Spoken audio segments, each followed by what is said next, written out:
Hello' friends, welcome to my YouTube channel. বন্ধু বান্ধৱীসকল, আজি আমি এই ভিডিঅ'টোত আলোচনা কৰিম how to walk up early in the morning, অৰ্থাৎ আমি ৰাতিপুৱা সোনকালে শুৱাৰ পৰা কেনেকৈ উঠিব পাৰিম। বন্ধু বান্ধৱীসকল, আজিৰ এই ভিডিঅ'টোত আমি 4টা টিপছ শ্বেয়াৰ কৰিছোঁ। এই 4টা টিপছ যদি তোমালোকে ফ'ল' কৰা, তেন্তে নিশ্চয় তোমালোকে ৰাতিপুৱা সোনকালে শুৱাৰ পৰা উঠিব পাৰিবা। তেন্তে ব'লাচোন বন্ধু বান্ধৱীসকল, আজিৰ আমাৰ ভিডিঅ'টো ষ্টাৰ্ট কৰোঁ।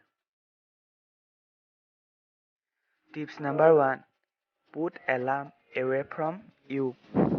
বন্ধু বান্ধৱীসকল, ৰাতিপুৱা শুই উঠিবলৈ যেতিয়া এলাৰ্ম লগোৱা, তেতিয়া এলাৰ্মটো অৰ্থাৎ মোবাইলটো বা এলাৰ্ম ক্লকটো তুমি শুৱা বিচনাৰ পৰা আঁতৰত ৰাখা, যাৰ ফলত তুমি এলাৰ্মটো বন্ধ কৰিবলৈ বিচনাৰ পৰা উঠিব লাগিব আৰু টোপনি ভাগি যাব আৰু ৰাতিপুৱা সোনকালে উঠিব পাৰিবা।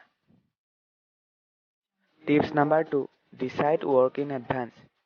বন্ধু বান্ধৱীসকল, ৰাতিপুৱা যদি সোনকালে উঠিব বিচাৰা, তেন্তে ৰাতি শুৱাৰ আগত ৰাতিপুৱা শুই উঠি কি কৰিবা বা কি পঢ়িবা ডিচাইড কৰি ল'বা। কাৰণ যদিহে আমাৰ মনটোক আমি কিবা এটা কাৰণ বা লজিক নিদিওঁ, তেন্তে মনটোৱে সহজে একচেপ্ট কৰি নলয়। গতিকে ফাৰ্ষ্ট ডিচাইড কৰি ল'বা যে ৰাতিপুৱা শুই উঠি কি কৰিবা, যি তোমালোকক ৰাতিপুৱা সোনকালে উঠাত সহায় কৰিব। Tips number 3, drink lots of water. বন্ধু বান্ধৱীসকল, ৰাতি শুৱাৰ আগত যিমান পাৰা সিমান পানী খাই শুৱা, যাৰ ফলত তোমাৰ মনটো এক্টিভ হৈ থাকিব, যি ৰাতিপুৱা শুই উঠাত তোমাক সহায় কৰিব।